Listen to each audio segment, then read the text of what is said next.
this Varus has become iconic. With the lock of an Orianna, I imagine there's less chance of Tarzan locking in an AP jungler, so probably not the Diana or even something like a Lilia, which I have seen some people suggest as an answer to the Malphite as well. Twisted Fate gives you more playmaking opportunities, which when you... Okay, never mind. Gotta wait for the hover. Yep. So here's what I'll say. I think... Tarzan has legitimately two choices. One, he can ego Shun and say, you know what, we have Varus for poke, let's double down with Jace. Screw the fact that Malphite's going to build a ton of armor anyway. We're just going to play a long-range game. We're going to rely on our superior objective setup and use that poke to our advantage. Or play Trundle. I think Trundle was the Croco special that he brought out during Demacia Cup that legitimately works into Malphite. Okay, I like it. I mean, look, there's a Renekton now on the enemy team. Pillar's always going to be disgusting. Also, later on, sets up for a potential Poppy support from Kael. We didn't talk about it too much during the pre-show, but I think Kael is starting to make his name and immediately make himself out to be potentially the best support in the league. And that's really dangerous for On, who has spent a long time at the top here. There's that Jace jungle. We're getting Jace versus Malphite jungle here. So, oh boy, okay. Oh my goodness. So this officially makes our first Jace jungle for the LPL 2026 season, since we have not seen it since Demacia Cup. It has been banned every other time that it has been up. So now Tarzan gets the honors, and we get to finally see what one of the best junglers in the world, not just LPL, in the world, looks like when he has Jace jungle in his hands. That's crazy. I was going to say, Mbessa jungle has been played 5 times, 0% win rate in that role. So very telling. We're going for a Rumble ban here. I think is fine. You might also be thinking about Cassante versus this matchup going into the top lane. I think right now what BLG are going to need is a bot lane pair that is either going to accentuate the strengths of the hard engage of a Malphite or give them good enough laning versus things like the Varus. I would not be surprised to see Aphelios. Aphelios has kind of been the standout on the patch, even getting hotfix nerfed because of his crit scalings and how strong the flat lethality is. Not to mention it's Viper's Aphelios too. It's Viper's Aphelios too. Who I do want to put a caveat on that.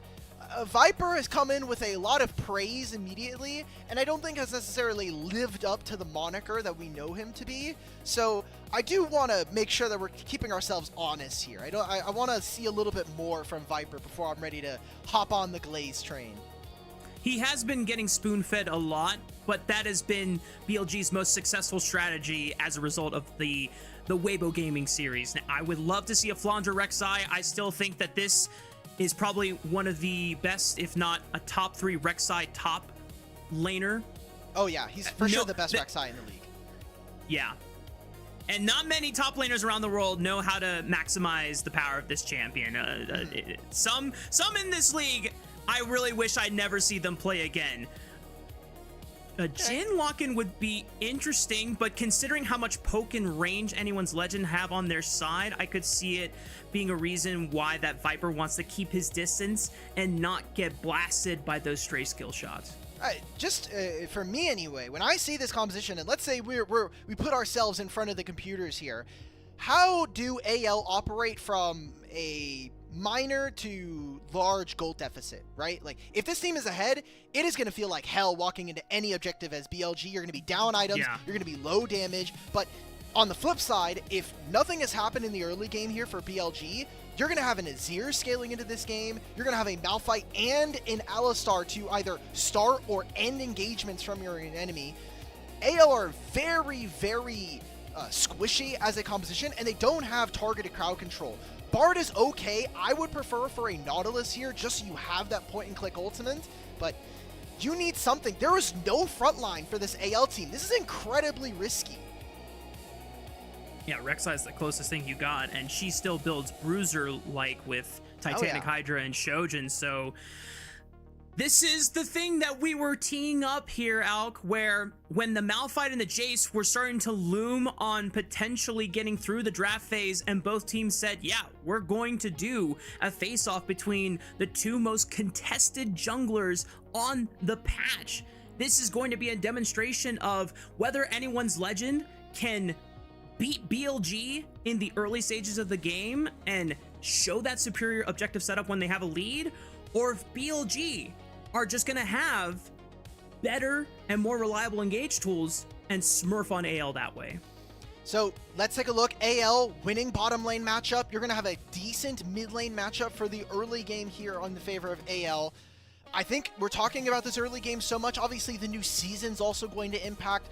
I need to see anyone's legend make sure that they can keep BLG on the offset. Make sure that you're playing to your side lanes here, especially with an Orianna and a Rek'Sai. It is so easy to lose track of a champion like Rek'Sai and then have Jace come up from the shadows and provide that little bit of extra damage on a turret dive. I need to see them making sure that we're keeping the pace of the game in their favor. Otherwise, it becomes incredibly difficult for them to operate. Also, to note here, Rafa, you talked about first LPL Jace here for the start of the season. This is Tarzan's first stage game of playing of Jace, so yes, I have a lot of praise for this player, and I expect for him to deliver. The first chapter of the Anyone's Legend and BLG rivalry for 2026 starts now as we hit the rift for Game 1.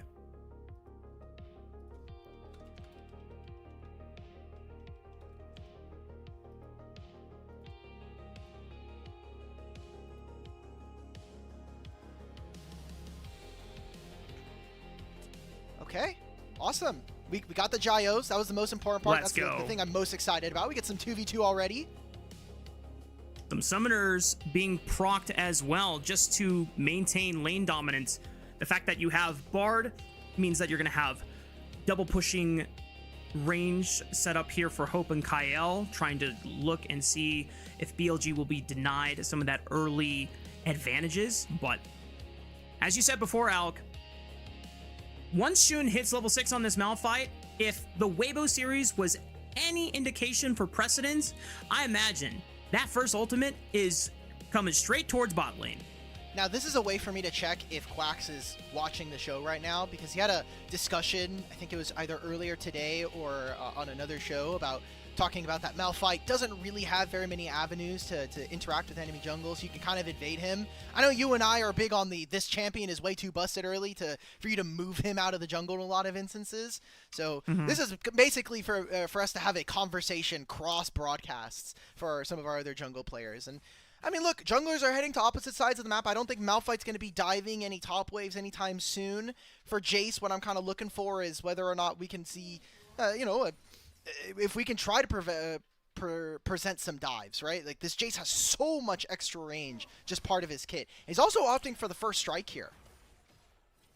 I mean, this just gives Jace so much damage potential. With the first strike keystone, you can accelerate how much gold you're going to get, which means faster item spikes. And if Tarzan, we know anything about his history in the LPL and his history as a world-class jungler, this guy knows how to prioritize self-economy and making sure that he is playing on those spikes in an efficient manner. So far in this game, nothing too disastrous or too chaotic has arisen so far. It's just full clear rotation from both junglers, both of them getting their respective side of their scuttle crabs. So I imagine that both junglers are going to take the recall. But the big thing here is, as Tarzan might be able to look for some quick poke, it won't be a straight gank. All right, no dice. Right. That's okay. He'll just take a base now and look for his straight dirt. Wait a minute. Shun setting up Bin. What is this? 2024 Flandre in trouble. Gets the tunnel waves, tries to flash, but double flash from Shun and Bin. That camaraderie shining on strong in Game 1 between BLG and AL. Okay, so my bad, guys. I thought that Malphite, not typically a great dive champion, but maybe we're just going back to 2023 and 2024. We're just having Shun go for tower dives early in the game at 3.5 minutes. Last time it was his Nidalee and his Kindred. I guess Malphite is new age, one of these, so cool. Sounds good to me, I guess. That's a great start here, and especially for this lane counter of the Rek'Sai, it makes it a little bit easier for this Renekton on Bin to be a bit stronger. And this helps flip the script here for BLG, because I imagine that AL, after watching the tape against Weibo, they probably were thinking to themselves, you know what? BLG is probably just going to play towards bot lane, so we don't have to worry about Flandre as much. The fact that Shun shows up on that timer now sets Bin up for success, and now Shun can completely live Bin on an island for the next few minutes while he turns his attention to Viper and on. Seems like Viper and On, though, are not doing too bad for themselves. One of the new changes for this season is that you'll have home guards active to the very outer turret of whatever lane you are walking into. So you can already see Jhin completed Boots of Swiftness 4.5 minutes in, is going to be able to get back, will miss half of this wave, and an entire turret plate going over to Hope. So starting to get paid on this bottom lane is AL. We'll see what priority they're going to have on these dragons coming up, because we have the first one spawning in 5 seconds, and their bottom lane is coming back out onto the map. Does Kael and Tarzan start to link up together and move to acquire vision? Tarzan does have the advantage of being able to poke from afar. If he ever gets a chance to go on melee form on any of these targets, I mean, Jace jungle just does so much damage. The fact that you have a form-swapping champion now enabled in the jungle and doesn't really bring much CC outside of a knockback, but it's just pure damage. And it's why he has been so strong in the jungle, because when he's able to use essentially all 6 of his abilities, it is a lot. Meanwhile, Shanks is in trouble. Shun not level 6 yet. So Shanks just says, okay, cool. That's a little bit of damage on my health bar, but I'm totally okay. Yeah, maybe if Knight had been able to angle that a little bit better, maybe Shanks is under a bit more threat with the Malphite there. Is he electrocute Malphite as well? Kind of noting what you were talking about there, melee form Jace is great. I don't know if this is the game where he's ever really going to be pressing his ult button in this game. There's a Nazir that can shuffle you in. There's an Alistar, a Renekton. It's going to be really tough, again, if they are not already at a massive gold advantage early on. But the first dragon going over to AL, that's good to know. Remember, we wanted to see them keep up early game tempo with some of the lane matchups that they have.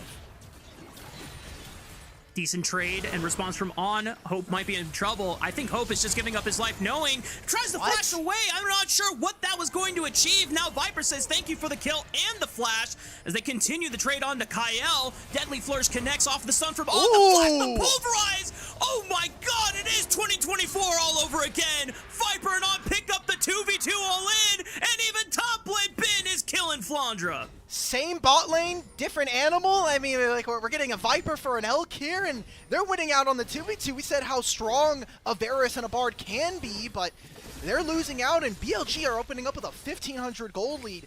Doesn't really matter that AL got the dragon. Now we're going to have grubs spawning in a minute. I think it's incredibly dangerous for AL to walk into this pit without any summoner spells available to this Varus. Good job coming in from BLG's bottom lane, one that is going to be really exciting to watch and obviously have a lot of weight on their shoulders to represent. We're getting a play of the top lane. Oh, is this just a straight up raw dog solo kill? Yes, it is. Okay. Flandre just not respecting the all-in burst from Bin's Renekton there. I don't know what else to say on that, Alk, but, you know, getting flashbacks of the 2024 era of dominance that BLG displayed. We went into this series basically saying that this was going to be a collision course of 2 different styles of peak LPL. So far, it is BLG that is out on top, and when we go back to the draft win conditions for anyone's legend, this is not the spot that they want to be in. No, not at all. Now, again, Jace, super powerful. On the opposite side, though, Shun does have the ultimate, and I really feel like this class of jungle right now is in such an interesting spot because Shun historically has been a guy that, if push came to shove, he's going to pick the carries. He wants to be the main character on a lot of compositions that he's in. We saw that a little bit within the Fury jungle last year. And Malphite is just a much different champion. It is the closest version to Vi we're probably going to get on this patch for right now. So it does mean that Shun gives them a little bit more direction. I think that that was kind of the biggest change for me over both him, Shadow, and Beichuan. It is clear to me anyway that Shun has an idea as to how he wants to play the game and how he wants to enact himself. So far, the fact that Shun's lanes on both top and bot lane are in such a great position at this point. All he has to do is just rely on their strength to play for objectives as they come. Tarzan trying to contest them once again as he already secured the first grub. If Tarzan can get in there and sneak a second, they'll at least unlock a little bit of extra turret splitting power, but Shun is able to kill the second and third grub. And so far, BLG, even though they didn't get the first dragon, are able to contest in terms of objective score. This is super dangerous on this top side. Anytime that Flandre is not on this side of the map, I think that Flandre does need to be wary that he's going to potentially be dove. Now, Knight in the mid lane. Shockwave pulls him back in after he flashes the Emperor's Divide. Shun holding onto his Tarzan. unstoppable force. Tarzan trying to line it up. Oh my goodness, that's why we picked the board to set up the accelerated shock blast, and Shun has the first to use ultimate just to run away. The rest of BLG can't bail Knight out of this one. Clinical play there, and another attempt from Knight to try to force the issue onto Shanks turns into his own death, and he'll have to teleport back into mid lane to protect his turret as well. BLG, we talked about 7 minutes in, they had a 1,500 gold lead, now shrank all the way down. This lane right here, just in general, I am feeling very confident still for how BLG can navigate, but we are starting to get AL to have some of their pieces come online. I feel like this is such a set play we've seen time and time again for the Ori versus Azir matchup. But Kael, perfect timing here. And again, setting up, look at how they kind of like part the seas. They're trying to block. We gotta block this one. That was a pixel perfect shock blast coming in from Tarzan. Knight looking for another Emperor's Divide. What are we doing? Wait, because Tarzan was right there. Some uncharacteristic errors from Knight so far in these back-to-back moments, or just not being aware of where Tarzan could be to help Shadow Shanks on these plays. Like, Knight is a decent enough Azir, but he's not beating the allegations. I think a lot of the community feels like this guy cannot play Azir at a peak level. And mistakes like that are going to cost you big games. He's 30 CS down at the moment. And that just means that quest completion is going to be so much easier. You can see right now, Tarzan visiting mid lane. They can see maybe they want to get at least one more plate. There's a dragon on the table, so you can see some contention going on for the bottom side. If AL can find a pick and BLG can kind of squeeze a little bit more from their opponents, that'll dictate the pace of this dragon. Shun has snuck into the bottom lane, waiting to see if either Kael or Hope step up too far. Both of them have access to flash, so if they are quick with their reactions, they can dodge the unstoppable force, but Shun at least using his presence to give both On and Viper the safety to clear out vision and set up for the second dragon of the game. Watch for how the engage comes from BLG. When we saw it in Weibo, there's a lot of reliable bursts coming in from Viper's Aphelios. Jhin, a little bit different. Gonna have to enter after this dragon's already taken here. They're split off. Flash ulti onto Shanks. No flash on the Orianna. Tarzan goes to the skies and says good night tonight. Shanks does go down in the end, and so far a 1-for-1 trade. Flash from Kael, looks for the cosmic binding on, is forced to flash over the wall, but Hope wants a piece of that cow and takes him down with a hail of arrows. Shun, no unstoppable force, no flash available. A couple more auto attacks from Tarzan should do the trick. It's a double for Hope, and just like that, anyone's legend swing on back. I mean, BLG, they won the sequence. They got the dragon, they got some kills for Viper. That should have just been it. Get out of the play. Why are we contesting on this side of the river? Move out and get back into position. BLG, they took a spell too long to move out of position, and now they get punished for it. AL get a lot more kills on the back end of that, and hopefully equalize themselves. I love this play from BLG. Just turn on the weak side. You know that Orianna has no flash. Go for the Ori. This is a good start to the play. Viper even flashes out of the Cosmic Binding, and that should be it. On and Shun should be away from this side of the play. Shun should just let his support die. But they end up staying. They both go down. The only thing that's costed here for AL is a little bit of time on the map and some flashes from their carries. Maybe that becomes a big impact as we talk about the Herald coming soon. It's just a demonstration of how AL understand windows where they can still find advantages to really squeeze out of their opponents. Yes, BLG are the ones that find the initial play, but you're not going to get easy layups from a team like anyone's legend. They will find every way to continue fighting back. Look at the quest completions. You can see them at the top of your screen. Most of these quests, for the most part, have not made a huge impact. I think the biggest one that people are starting to come around on is that 80 carry is just really, really strong again. But Knight has still not completed his role quest. That means he does not have tier 3 boots. That means he does not have the empowered recall that Shanks is also going to have access to. So just small resources that are going to slow the game down for BLG and give AL windows to find themselves here in this game. Now already Kael moving throughout the top side, getting good flank wards, potentially setting up for a dive here onto Bin. This is a lot of crystalline overgrowth. Yeah, Tempered Fate right into the turret to disable any turret aggro, and Flandre finally gets a bailout as the rest of the AL come in to put a stop to Bin's reign. Who is getting this gold for this turret here? Because it's going to be both Tarzan and Shanks getting 2 plates here. That's a lot of gold, and that's right into the good pockets of AL. Knight is on the bottom side hitting this turret. I don't think it matters. Look at where BLG have put all their vision on the bottom side here. They're not at all prepared for a Herald. I think AL are going to be looking for resets to try to spend some of this gold. Are they going to be contesting on the top side? I don't know. Something I'm actually curious about, as the Rift Herald does spawn, Shanks is getting his base in now. It doesn't have TP, so we'll have to take the long walk. Tarzan is working towards his second item already, but he's got a Brutalizer and 2 longswords. Now, I'm going to be honest, Dimitri, a lot of Jace jungles I've seen build either Serpent's Fang or Opportunity. Sometimes I've seen the Umbral Glaive. Yeah.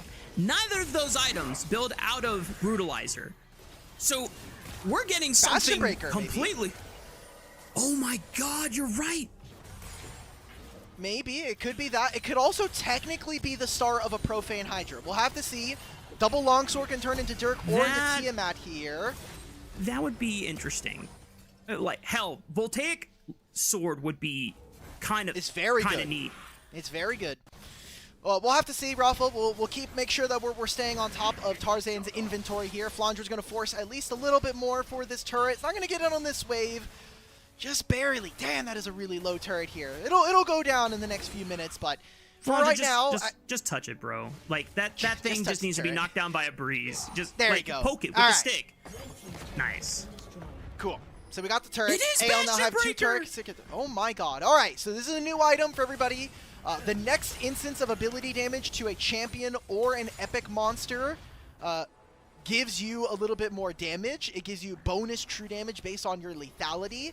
And scoring a takedown empowers your next basic attack versus turrets or epic monsters and does a lot more true damage. Now I say that, I think Flandre's dead.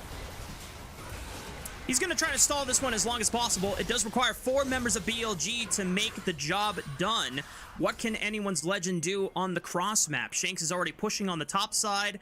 Bin was occupying that lane to make sure that Shanks couldn't get any turret damage for free. Hope pushing up in the mid lane with Kael. It's up to Viper to clear the minion wave, while Tarzan takes a free Rift Herald. So for anyone's legend, yeah, Flandre does go down, but I think it's a worthy trade in the end. Interesting to me. You know that Knight is on the bottom side. You had 4 members here. I'm surprised that BLG didn't opt for the Dragon there. It is short-term gold. You are getting Knight an entire bottom lane turret to himself. However, now you've given over the Rift Herald. You've lost control of mid in trade, and that might even mean some more jungle camps as well. So this becomes a harder map for BLG to operate on, and now AL have complete say as to what the Dragon is going to look like, with Jin now having to take a recall as well. BLG are opting for gold, and I don't like their odds. I like their odds as we go later into the game. I am scared if AL are able to stack enough dragons to get to a soul. Yeah, this mid-game spike is super strong right now. Tarzan on 2 items. This lethality, Jace jungle hits like a truck, and any squishy that is caught in the crossfire of an accelerated shock blast, that is at least a third of your HP gone in one combo. This is also the item with the highest amount of lethality in the game. 22 lethality on this item. Higher than Axiom Arc at 18. And the only other items that match this item are in Arena. Okay, Prowler's Call over there, 22. So this is by and far away one of the strongest AD items for just flat armor penetration. And we'll see if Tarzan can try to really leverage that in fights. If he can get 1 kill, suddenly he can get another one, and it just snowballs incredibly quickly. Gosh, this is why we were so excited about seeing Tarzan get a chance to express his take on the latest flavor in the jungle. Oh, look, there's the item. Check this out. Yep. Shout out to the official LPL broadcast saying, like, hey, we see new items. We'll give you a quick information on what they are.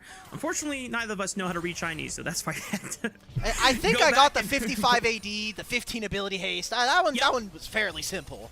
But yeah, you're right. My ability to read, not that great. but that's okay. For right now, all we need to do is watch. There are pretty pictures in front of us in our Wizards game here. And yeah, Raafaa, we can always... We have a Baron in 45, but we can always what? Yeah. We can always stress test just based on visuals. You know, when Tarzan lays down an accelerated shock blast and we see the big boom of the health bar, that's how we know if it's good or not. True. When we get to the end game screen and we see Tarzan's damage, that'll immediately validate whether or not this item is good, right? Results-based analysis is really strong nowadays. So absolutely. I look at this map, Raafaa, and while BLG were able to even up some of the turrets, they're still missing one because they haven't broken down this mid-tier 1. I'm not as worried as I was before. Oh! Viper losing half of his HP to an accelerated shock blast does make me a bit concerned, but the questions and the concerns that we had was who is going to be frontlining for this team? Because I'm looking at Flandre's build, Spear of Shojin, Titanic Hydra, no resistances. There is still an Azir sitting in side lane collecting all this farm and no one really touching him outside of some early game flubs. I need to have AL start to press this point in the game. And I think that's going to either come around playing around this the fourth dragon of the game here on the bottom side in 2 minutes, or trying to find a pick in side lane with Kael roaming around and maybe threatening a Baron. Dude, Jace is just the AD version of peak Terran Nidalee jungle back in the day, where her spears did so much damage, and if you just landed like 2 spears, boom. You just force someone out off the map. And now it's the same concept with Tarzan on this Jace jungle. And there's a reason why we haven't seen it let through draft in any of our series in the opening week here, Alk. And we're going to see if anyone's legend can use that advantage to leverage control around these objectives now that Baron has been up on the map for the past minute and 15 seconds. Jace, as with a couple of other champions, scale with player skill. The skill ceiling for this champion is incredibly high, and while some of the other Jace jungles we got during the blind picks of Demacia Cup are great, we have high expectations for Tarzan, who, coming into this year, could make a bid to be the best player in the LPL. I need to see him have some better domestic performances. I need to see him pick up some more titles. I think the things that people could potentially ding him on is the fact that not only does he lack the domestic titles of a player like Knight, his internationals have also just not been incredible. This last year was more so an exception to the rule than what has been the normal. So if he can continue that into a 2-year stretch, I think a lot of players might look at this guy and say, like, you're top 3 in the world, not just in your role. I mean, Tarzan's first domestic title win had been a long time coming when it finally came through in Split 2 last year. And on Zedman, potential fight. Hang on. Uh-oh, that's a big flash, and Kael is still dead. Not sure what that accomplished, and Shanks, unfortunately, is on the wrong side of the map. Please don't tell me he won't flash either. All right, well, BLG just picked up 2 kills for free. I imagine this should be a clear signal to start up the Baron. Now Tarzan, Hope, and Flandre will be put to the test. 3v5. Can they pull out a miracle? Really good shock blast from Tarzan on the Viper. Oh, puts him at about 50% HP. Right now? But there's a big flank in the making from On, trying to punt the key member from anyone's legend. Tarzan is caught by Bin and On, and BLG have dashed away any hopes from the Pandas. No chance for a smite. It only comes down to Hope to put on his best Gumayushi impression and see if he can steal it right under from BLG's noses. On is doing his best to try and occupy Wait Flandre, a minute, but hold Hope up puts now. him to rest. Tempered frame from Kael, he's back. BLG, don't tell me they flubbed this one. No. Flandre goes in. No way it happens like this. Shun is pushed out of the pit. They keep it at 3K. Flandre will finish off Shun, and they don't even need Tarzan to secure the Baron. Anyone's legend making miracles happen here in game 1. But BLG are just the charity workers in this instant, Raafaa. I mean, we're sitting on a Baron with a 2-item, 3-item Jhin, and an Azir. Why are we snapping to try to turn onto Tarzan? You should have just let the 2 members, let Bin take care of this Jace, and take the objective there. We'll get a look back at this play, and while this is going to be a prolonged replay, I mean, Kael gets caught to start. This is exactly the scenario I want to see BLG in. Putting all this damage in, you're split up the members in the big team fight pieces of this AL roster with this Orion on the other side. You have 2 members down. That's your support in the enemy mid down. This should be the Baron. This turn onto Tarzan, I think, is the big mistake coming in from BLG. Hit the Baron! Pick from What BLG, did it reset? but the Baron fully resets and it delays time. And because it's still early enough in the game, Kael comes back to life just in time. And a heroic play to stall the Baron further. I think even just trying to continue to delay Flandre might have been what bit BLG finally in the end. Viper was still so low from the poke that Tarzan laid down with the Jace. And it's just pure disaster from BLG, but absolute masterclass in the moment decision making from anyone's legend. While we were in the replay there, as you can see, Flandre did get taken down. He was on the side lane. Bin is continuing to bully him there. But BLG are starting to suffer under the weight of some of their mistakes here in this game. Shun's trying to find a flank, but is completely corralled. That mid-tier 1 still giving them vision and stopping this Malphite from getting behind some of these squishier members of anyone's legend.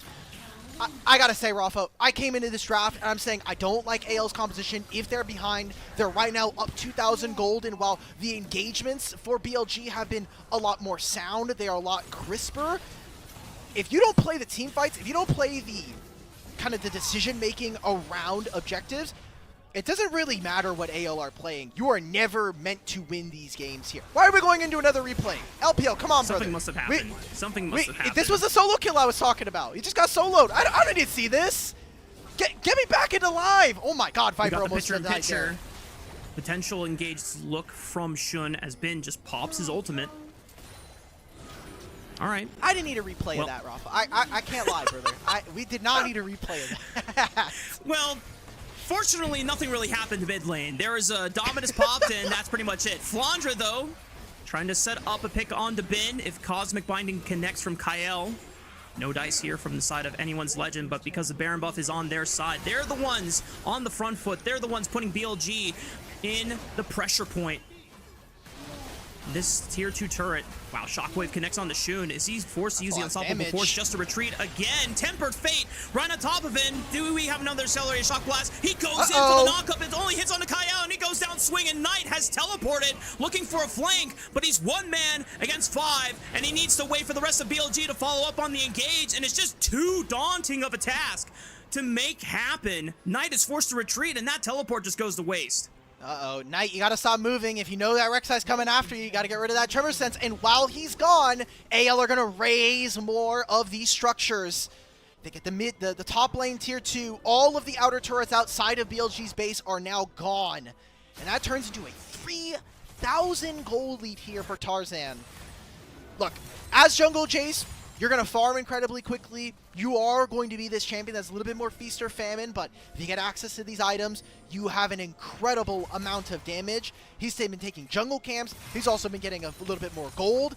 His items in this rune choice in this game allow him to be this greedy. First strike means you get to your second and third item a little bit quicker, and he also has cashback. So he's getting these items incredibly fast.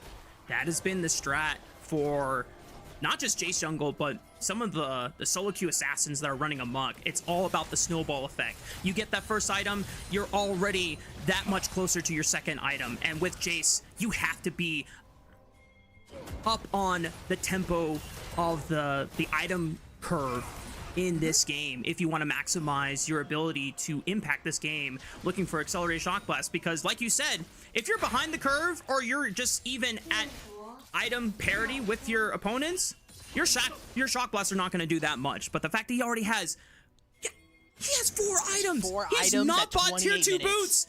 Holy crap! He doesn't need to upgrade his Nikes at all. He's just running on brown bags. He's got a lot of movement speed, right? This is a Cloud Rift map, so those big circles around the buffs are going to give him more movement speed. He has out-of-combat movement speed thanks to the Yomus. He's sitting at 400 and almost 450 movement speed with no completed boots.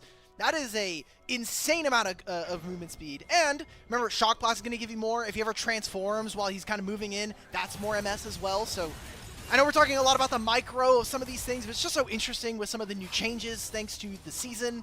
And just in general, I think that jungle is in probably biggest carry position that it's been in a long time. Now, Shun walking in blind, you already Malphite, he has an extra 3,000 HP to kind of work with right now.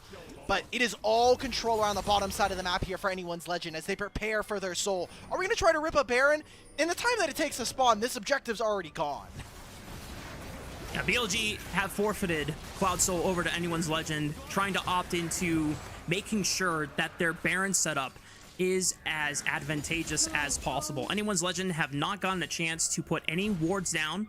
Gonna play through mid first, try to look for a way to group up and safely get in. They get their force ward down in this line brush, but it's completely blanketed out by the control ward dropped by Shun. This is that discussion we were talking about, AL coming into the year with no roster changes as to player personnel.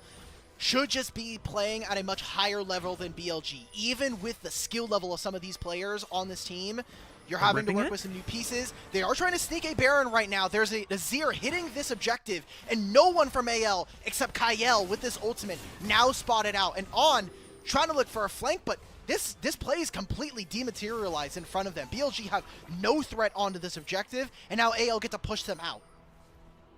Flandre even thought about trying to maintain aggro on it so that it didn't drop HP completely, but it does fully reset. Flandre using the power of this Rek'Sai passive and the mobility of her tunnels to constantly be on the lookout, find and track BLG's movements and positioning to give Anyone's Legend all the utility and info they need. Teleport coming in from Bin, looking for Tarzan. He is the big target. He and Shanks are going to have to fight their way out without Kael. No Tempered Fate for a while. Shanks is caught by Bin. Cosmic Binding locks Bin down. The Sterix gauge is popped. Flandre comes around from the top side, trying to bind. Oh my! Knocker for Flandre! The best Rek'Sai in the world comes to fruition. Malphite ultimate onto 2.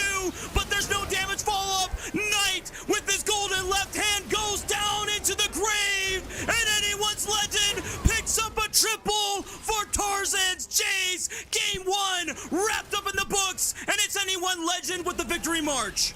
They'll just move it in through top lane. AL play that fight with so much patience, and then the execution near flawless from them. That knockup from Flandre onto 4 members completely ends this game out. AL, we wanted to see them play with precision, and they came clean today in this first game. Viper will pull a last Hail Mary effort, but this Jhin can't do enough to save this fate from being written by Anyone's Legend. The ace comes through from Hope, and it's Anyone's Legend that take the first game against BLG. I had my doubts, I had my worries, but I should have just trusted the best team in the league to get it done. AL yet again proved themselves to be a top-level contender here in the league. And wow, what an amazing competition. Again, requiring a lot of finesse in the early game and in the mid game. We saw them, they had a few stumbling blocks. And I can't lie here, Rafa. I feel like BLG's biggest opponent today in this first game was themselves. Yeah. And that is almost the tragedy of BLG in their current state. You can see the potential for this roster. You can see the ceiling and the heights that they can reach. But they have to fix the issues themselves. Otherwise, better teams like Anyone's Legend, even if it is just the best team in the league, are going to constantly punish them and get the better of them. And if this team is trying to reclaim the identity that they had in 2024, where they were leading not only domestically in LPL, but also challenging the best teams in the world all the way to a World Finals run in 2024, those changes better come through as fast as possible. I know it's only split 1, but it's day 4 of the league. We ain't gotta blow up the whole roster quite yet. I get what you're saying, though. It's been a struggle for this organization with this iteration. I mean, we go back all the way to like 2022 and 2023. We still had we had Yagao at the time in the mid lane, and it has been clear that especially without Yagao and his level of experience, and especially the way that he knows how to play side lanes, this team has been lacking macro. We've talked about it time and time again. If you were watching LPL English last year, one of the biggest talking points for BLG is that they're all hands, no brain. And hopefully with I think the coaching staff change is the most important part. We no longer have Easy Hoon. We don't have Cacao. We don't have even like Lumao sitting in the background. we have Danny and we have Chie. Chie has been sitting in the lineup for a little bit. He's been on BLG from 2018 to 2021. Then he moved off to Top Esports, came back to coach their BLG Juniors team. And obviously Danny with the Rookie and the Shy duo kind of moving around to Weibo and IG. Those teams are great at being able to kind of move around the map, especially later on into the season. This is a project that's going to take a little bit of time, but we do have a high level of, an expectation for BLG. They are a championship winning roster from years past, and you still have some of the best players in the league pound for pound. Yeah. God, what an explosive first look between these two teams, man. I have been looking forward to this series all week long, and we still have at least one more game, if not two more games between these two teams. What was the series record between both of them in 2025? I think 5-2 for AL. Correct. Yeah. There's still a chance for BLG to get the better of them in the 2026 season, and there's still a chance for them to get the better of them going forward into this series. And 21 point K damage from Tarzan's Jace. You know what? That's pretty good. That's pretty good. Yeah, like he's there. I'm gonna excuse Flandre because he's playing Rek'Sai into Renekton. Those guys are literally just hitting each other for free damage. That's kind of the most important thing for me. When I think about player of the game for this one, either is going to be Tarzan. I think it's probably going to be Flandre. I mean, he went from getting solo killed twice in this game to having the game-defining play. Like, it's gonna end up in this highlight package, bar none. Yeah.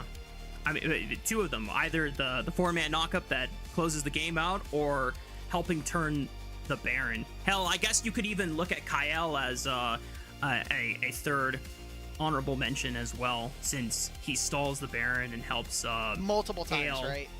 Yeah. Kael's Bard is crazy. I was kind of thinking about like his champion pool, and shout out to, again, Psychopathic Poro doing a lot of great analysis. I didn't think about it at the time, but Kael's pool is crazy. When you think about the elite level like support champions he can play, he's great on Bard, he's great on Rel, he's great on Alistar, and Rakan, and Nautilus, and Poppy, and Renata. He can pull out things like the Ashe, he can pull out things like the Lulu and the Karma.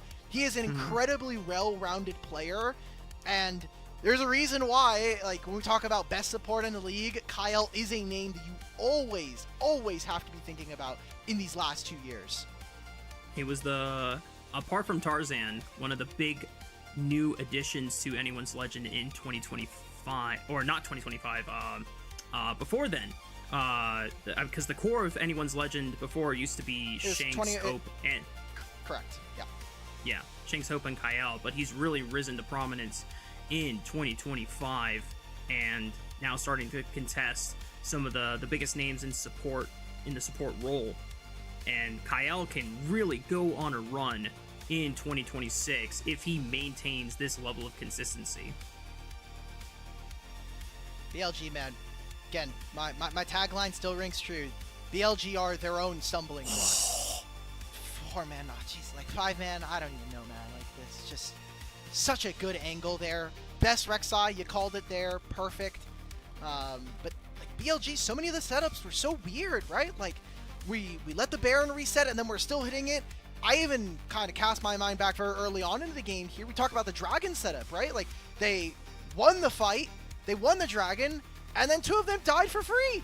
Shun and On just stayed for a little bit too long. You're playing Malphite. It's not like we're Vi, we can pretend like we're going in with the Q and then we kind of bounce back.